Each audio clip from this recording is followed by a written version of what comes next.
Welcome to Comics Bazaar, the channel of comics commentary and arcana.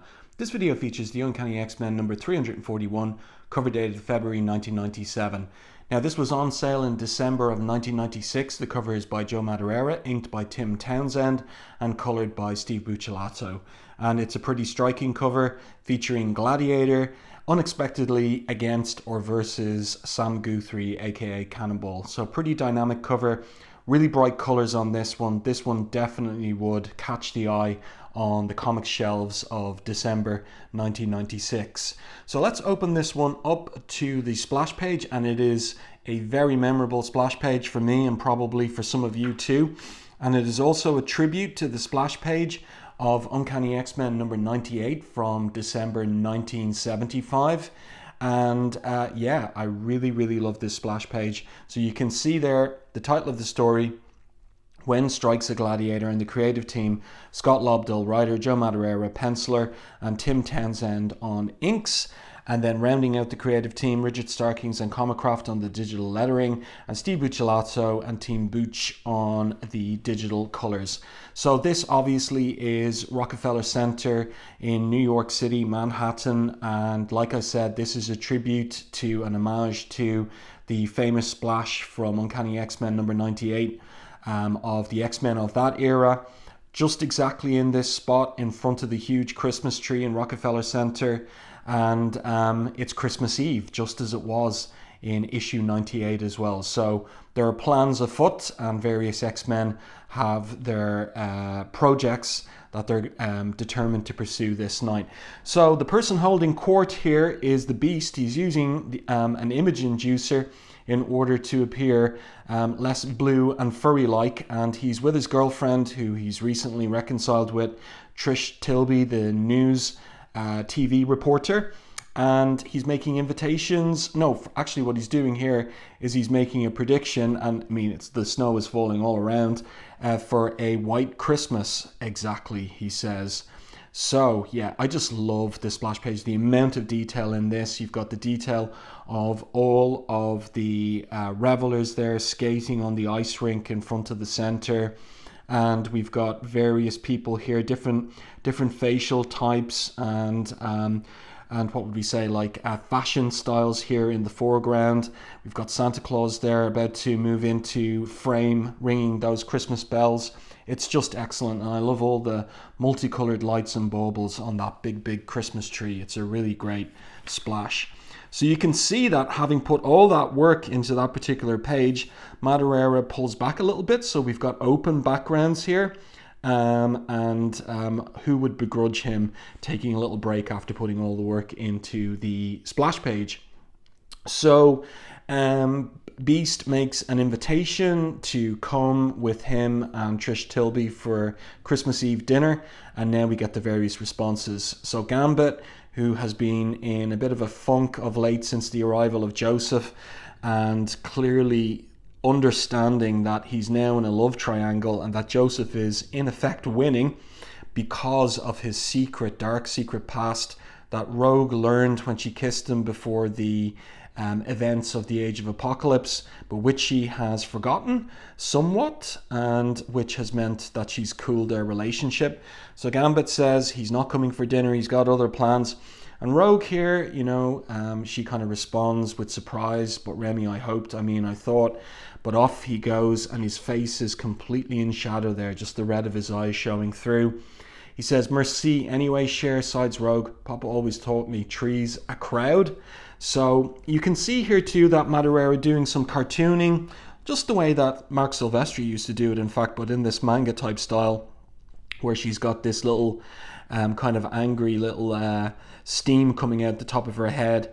And then Joseph has an alternative proposal for her, which is he's going to whisk her away for a carriage ride in Manhattan on Christmas Eve, and it's going to be an unusual one. So the chauffeur takes off his top hat, offers them a ride. He says no, but if you'd care to chauffeur my friend and I for a while, we'd appreciate it.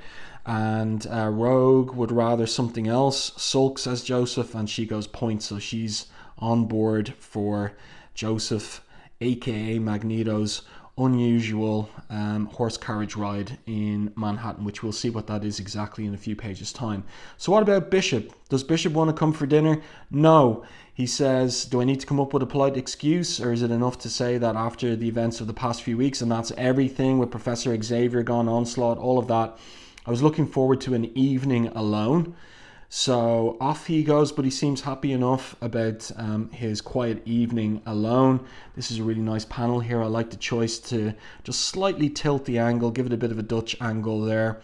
And now Beast, ever effervescent, asks Sam if he's interested, and he is. He said he'd love to join them, but he's got a few things to pick up for his brothers and sisters first. A big shopping list there of toys that he's got to get them all. So Sam cheerfully says it shouldn't take 5 minutes. See you all at the restaurant. I like this here, Beast. And Trish, right, 5 minutes. We'll never see him again. That's good stuff from Lobdell. Lobdell does do well with the quiet human scenes. And also we can see, I pointed it out in some previous videos, Madureira moving towards this thick black outline that he'll do in some panels. So we've got the thick black outline around Sam's gloved hands and the list itself there. So a stylistic choice of his from this particular era. Now this is a very busy page, like lots and lots of detail here. This is a difficult top-down angle to do. I love the little details of the steam coming up through the grill, the sidewalk grill there, coming up from the basement or underground. I like all the little details of the signage on the shopping bags that people are toting around, like that one for Macy's. So it's all place specific, and Sam is thinking about everything that's been going on for the X-Men in the year to that point. Professor Xavier slips a gear or two, Magneto joins the X-Men, and Onslaught practically destroys the world. And he misses, in the background here, Frank Castle, aka the Punisher. So we get to see Joe Madureira's version of Frank Castle. He's got a little skull logo there on the shoulder of his jacket, and he's wearing his Punisher t-shirt there, or armor, as he's toting around probably a lot of ammo there to give somebody a pretty rude Christmas Eve, some criminal a rude Christmas Eve, I would say. So Sam donates some coins there to a homeless person dressed as Santa, and the grateful person wishes him a happy new year to you and yours. Believe me, Santa, I can only get better. And then he continues thinking, and not that I mean to complain, I sure miss Ma, Josh, Jed, Joel and Paige, so his siblings and his mother, and of course his pal, because Sam's father is dead. But I'm still a really lucky guy, he thinks. I got another family right here, so that's what the X-Men are, a surrogate family, a real special one. But he's going into FAO Schwartz's toy shop on 5th Avenue, so that's nicely rendered there. And then in he goes, and what does he see inside? Is it Gladiator yet?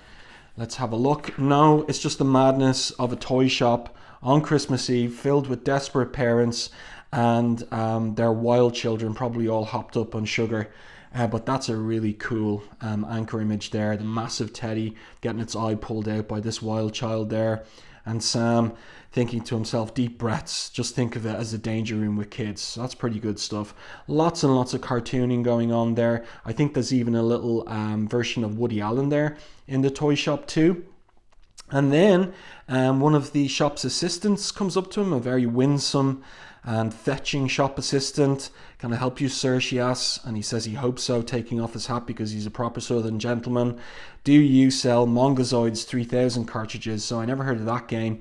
But look at her name badge there. So it is Margaret, and that was Joe Madureira's wife at the time. He just got married in January of 1996, and his wife was Margaret Mary.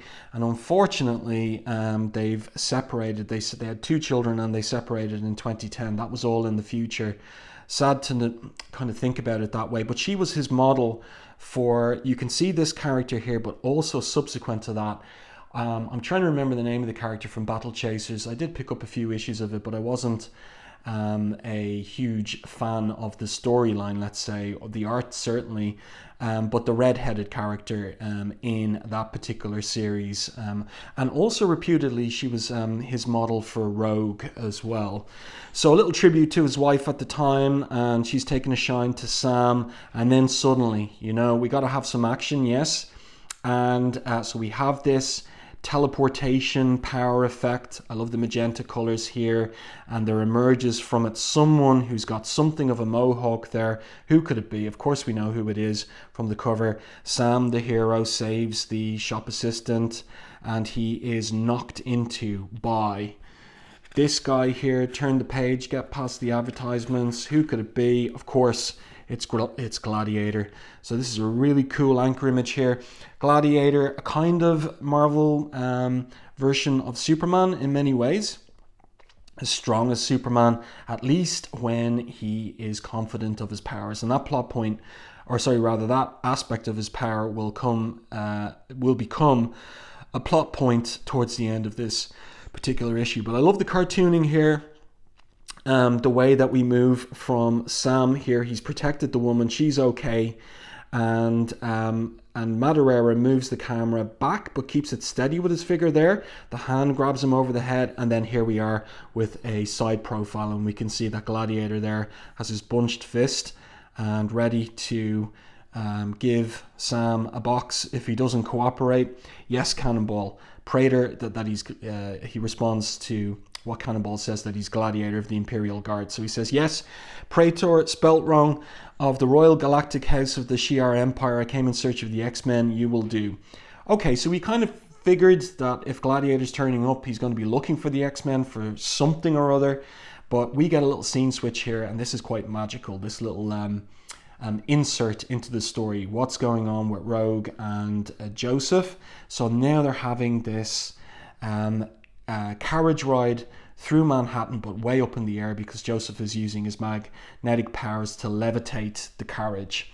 And the driver, is he weirded out by that? He's actually enjoying it, and he also says, he figures they're mutants. I've read the papers, he says. I've seen the television reports about mutants. What's more, says the driver, I've come to my own conclusions. I think you're all trying your best to lead your own lives. A lot of times going out of your way to make sure us normal folk can live ours. What I'm saying is, it's an honor to have you in my cab. I mean, Christmas is a time for miracles, right? I'd like to enjoy this one, he says, just as soon as I can get my fingernails out of my kneecaps, that is. So that's nice of Lobdell. Not every human person is represented as a bigot in the Marvel Universe. There needs to be some, of course, against mutants, but this guy is a nice and easygoing New Yorker, and that's a nice little scene, and that's a great image there as well, drawn by Madureira. So Joseph directs the driver to take them to the World Trade Center, and now we get a little in-joke here, not terribly far away at 387 Park Avenue South. So for Marvel fans, they know that is the address of Marvel in New York City. And who's this working late on Christmas Eve?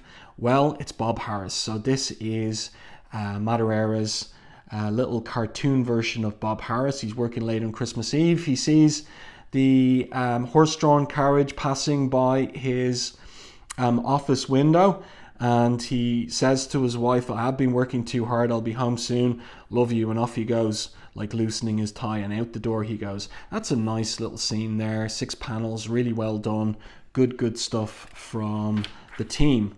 And now, uptown, we've got a fight. We have to have a fight between Gladiator and Cannonball. So he couldn't just explain, that's the device always, isn't it? Couldn't just put Sam down and say to him, look, I'm not here to fight. I'll explain why I need the X-Men. No, they've got to fight. And Cannonball here tells Gladiator to back off. And now we get this interesting contest between Cannonball and Gladiator. And Cannonball knows Gladiator's history. He's read up on his file in Professor X's file on Gladiator. This fella took on the Fantastic Four and won, he thinks to himself. And that's a reference to John Byrne's Fantastic Four issue 250. It was an anniversary issue, double-sized. But if it's up to me to stop his rampage, I reckon I'm going to have to rise to the occasion, he thinks. So we get Cannonball pushing Gladiator out of the side of the building, the toy shop, and smashing through these buildings, but he is doing it in order to get Gladiator away from innocent bystanders. Bystanders rather. And so he's pushing him out the side of the building there. I don't believe this. It's like I actually have the upper hand. And then he stopped, dead in his tracks, mid-air.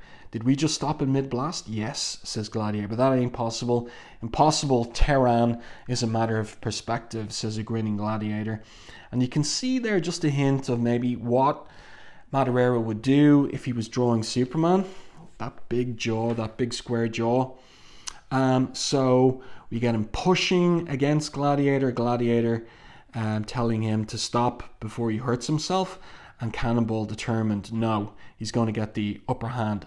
All I'd done was to use your own momentum against you by changing directions, he says to Gladiator. So he's thinking through how to best Gladiator and slams them both down into this building. But remember, when Sam's blasting, then he is in effect invulnerable, but not necessarily Gladiator when he drops him into that building.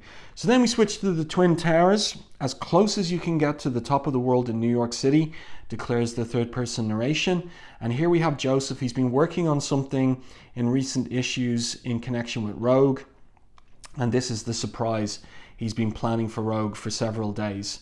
A surprise as in a gift to the woman who's shown me so much kindness for almost as long as I can remember, he says.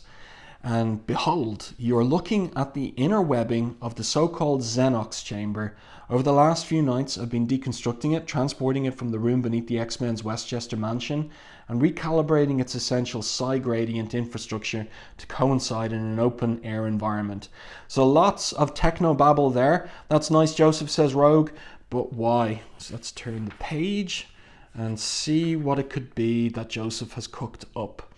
Professor Xavier is probably even more brilliant than anyone suspects, he says. He created this technology to augment his own mental powers and erected a shielding that would prevent him from psionic detection by the alien Xenox race. When all is said and done, it's one big filter, but it's a filter that can be used in either direction. So she says to him, I need to know all this because, Rogue, your power is tactile based in nature. You can touch someone without absorbing you can't touch someone without absorbing their memories, their feelings, their entire beings. But what if the mind that contained those things was unreachable? What if that mind remained clothed in the same way you wear gloves to prevent your skin from contacting with another human? So this is it. This is what he's come up with. He's come up with the tech. And now it's a question of trust. And this really does mirror, Gambit every time he was flirtatiously leaning in for a kiss with Rogue, but he had nothing like this worked out. It was all on faith and it all went badly wrong in advance of Age of Apocalypse and is burning him now subsequently. But Joseph has cooked up something that is maybe going to work. So he asks her, do you trust me? And she says yes. And then we get this really kind of emotional moment here where he kisses her just on the forehead, and the expression on her face is so well done by Madureira. You can see that she's got some worry, but she's trusting, and then the emotion here. Now there's just a little slip up here. There's great coloring in this by Steve Buccellato and his digital coloring team, but just a little error here where what should be the water welling up in her eye is colored in flesh tone on either side, and it just is a little error that's somewhat annoying because it was just a perfect moment. Just if that had been coloured clearly, or just with an implication of tears, that would have been much better. But this is a really nice sequence here, so very well drawn by Madureira. Keeping the angles interesting, those upshots as well. Really, really good job on Rogue and Joseph. And then just what a great choice here to put them in silhouette with the crescent moon behind them. And then, the climax, it's Joseph's Christmas present to Rogue. Merry Christmas, Rogue, he says. Good stuff. What's Gambit done? He's just stalked off. And, how on earth could he compete with that? So back at the fight, though, we've got Gladiator. And he has punched Cannonball here, and Cannonball, despite his blasting field, felt that one in my teeth, he says. He's knocked right up the side of this building. I like the little detail of the people in silhouette inside the window there.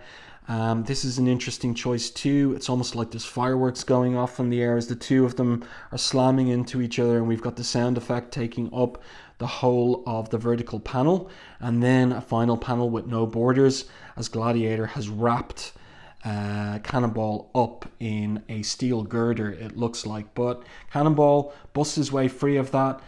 Gladiator here losing patience, looking particularly angry there. That's really well done by Madureira.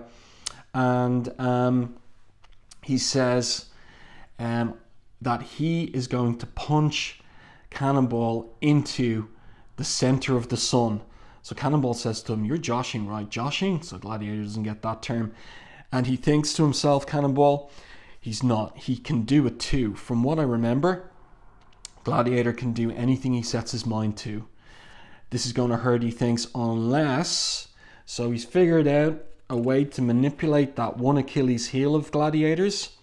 So here we get a really dynamic page. The coloring's really working here as well to complement the art.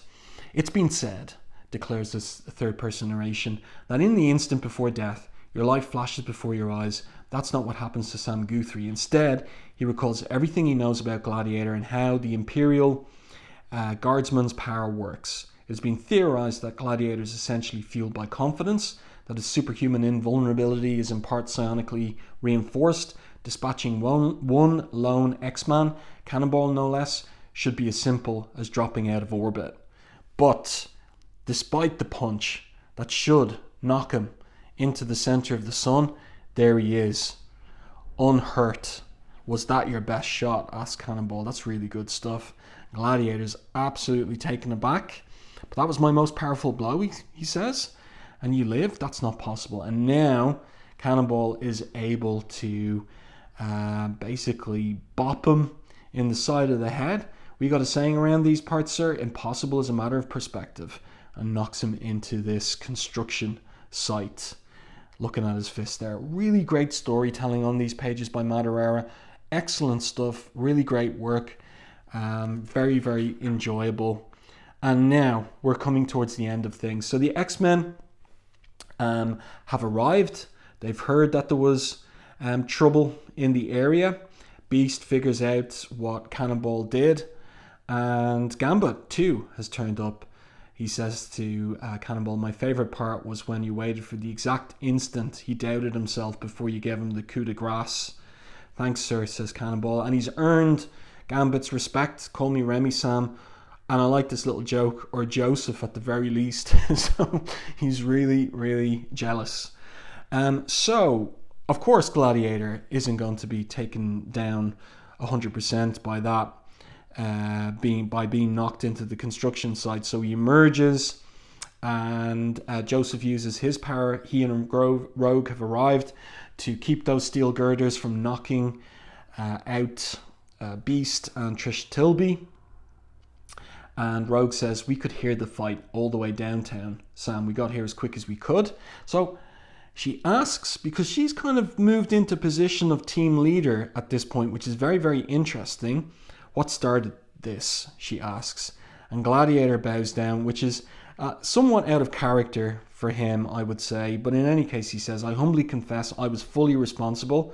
I needed to contact you because, as Praetor, spelt wrong, of the Imperial Guard, I request a boon. The Shi'ar Empire is in the grave danger, and yet I have been forbidden by the magistrates to interfere." So there's some things going wrong there in the lettering.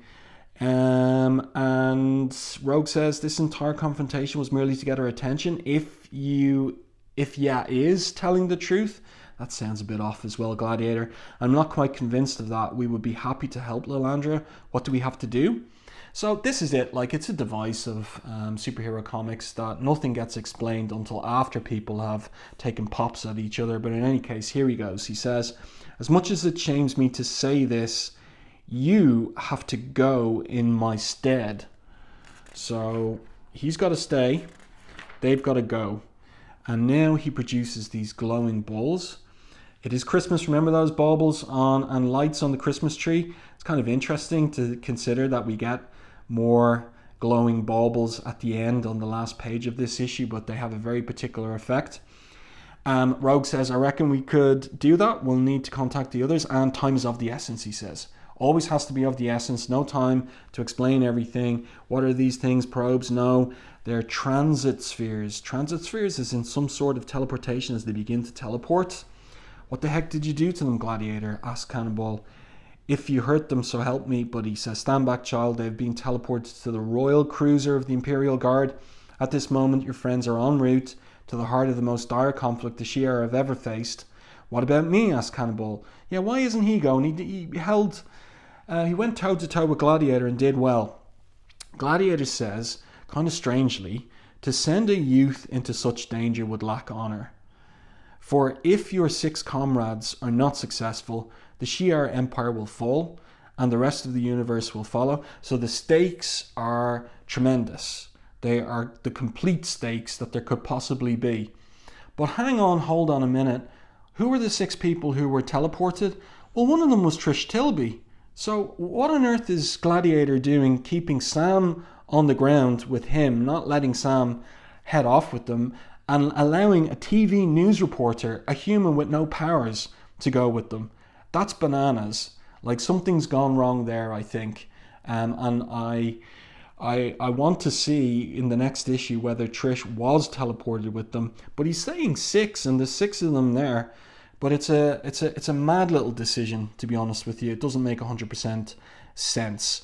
But great artwork, really great storytelling, and a heartfelt business or moment between Rogue and Joseph on the top of the Twin Towers.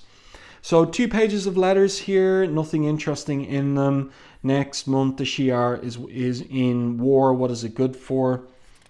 And some editorial stuff here, what's going on with Marvel Comics.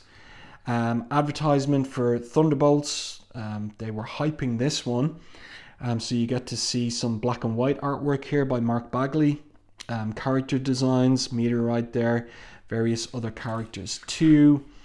And a little roster there of what you need to pick up in order to be on top of this new team book. There, advertisement for X-Men. They keep reusing that particular image, and there you go. I do hope that you enjoyed this review and commentary of Uncanny X-Men number 341, story set on Christmas Eve. I'm making this review on Christmas Eve 2024.